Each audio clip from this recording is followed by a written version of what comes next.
যারা জীবন দিল শহীদ তো তারা। তুমি আন্দাজে শহীদ হবা কেমনে? তুমি তো আত্মহত্যা করেছো গায়ের সাথে তার পেঁচাইয়া। কত সুফি ওরে পানি দেশে কয় পানি আমি তো বাম হাতের পানি খাবো না, আমার ডাইন হাতে দাও। আরে বেটা তুই মানুষ খুন করে আসছিস, তোর ডাইন হাত বাকি বা হাত বাকি?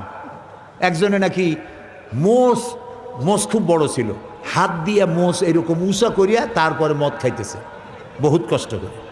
তারপরে লোকেরা বললো তো তুমি এত কষ্ট করে মদ খাইতেছো কেন, হাত দিয়ে মোষ এত উঁচা করিয়া? কয় যে ওলামাদের কাছে শুনেছি কিছু পান করার সময় মোষ ভিজলে তা নাকি মকরু হয়।